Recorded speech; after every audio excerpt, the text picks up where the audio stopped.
शिरोळ जिल्हा परिषद पंचायत समिती निवडणुकीचा उद्या निकाल, चुरशीने मतदान, निकालाकडे नजरा। शिरोळ तालुक्यातील जिल्हा परिषदेच्या 7 जागा व पंचायत समितीच्या 14 जागेच्या निवडणुकीची मतमोजणीस सोमवारी सकाळी 10 पासून सुरुवात होणार आहे। मतमोजणीसाठी 14 टेबल, पोस्टलसाठी 7 टेबलावर मतमोजणी होणार आहे। सर्व मतदारसंघाचे एकाच वेळी मतमोजणीला सुरुवात होणार असून 19 फेऱ्यांमध्ये निकाल स्पष्ट होणार आहे। दरम्यान शनिवारी अत्यंत चुरशीने तालुक्यात 71.47% मतदान झालं आहे। निवडणूक प्रशासनाकडून तालुक्यातील 232 मतदान केंद्रातील मशीन स्ट्रॉंग रूम मध्ये पोलीस बंदोबस्तात मतपेट्या ठेवण्यात आल्या असून निकालाकडे सर्वांच्या नजरा लागल्या आहेत।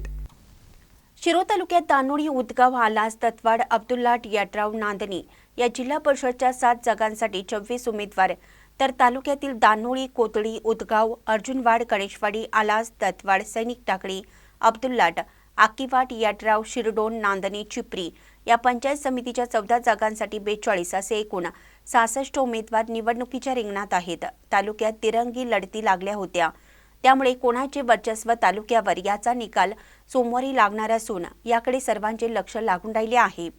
शनिवारी पुरुष 88,073 तर स्त्रिया 83,517 मतदारांनी मतदान केल्यामुळे तालुक्यात एकूण 1,71,590 इतक्या मतदारांनी मतदानाचा हक्क बजावला आहे।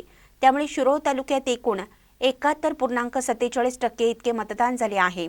निवडणूक निर्णय अधिकारी तथा उपजिल्हाधिकारी अर्चना नष्टे व सहाय्यक निवडणूक निर्णय अधिकारी तथा तहसीलदार अनिल कुमार हेळकर यांच्या नेतृत्वाखाली सोमवारी सकाळी 10 वाजता जिल्हा परिषद व पंचायत समिती मतमोजणीस प्रारंभ होणार आहे। मतमोजणीसाठी 14 टेबल व पोर्टलसाठी 7 टेबलांवर मतमोजणीची प्रक्रिया सुरू करण्यात येणार आहे। प्रत्येक टेबलासाठी 3 कर्मचाऱ्यांची नियुक्ती करण्यात आली आहे। 7 जिल्हा परिषद व 14 पंचायत समितीच्या मतमोजणीला एकाच वेळी सुरुवात होणार असून एकूण 19 फेऱ्या होणार आहेत। सुरुवातीला जिल्हा परिषद मतदान यंत्र चालू करण्यात येणार आहे, त्यातच पंचायत समितीचीही मतमोजणी होणार आहे। दुपारी 3 वाजेपर्यंत सर्व जागेचे निकाल पूर्ण होतील अशी माहिती निवडणूक विभागाकडून देण्यात आली आहे। महानकरी न्यूजसाठी महेश पवार, शिरोळ।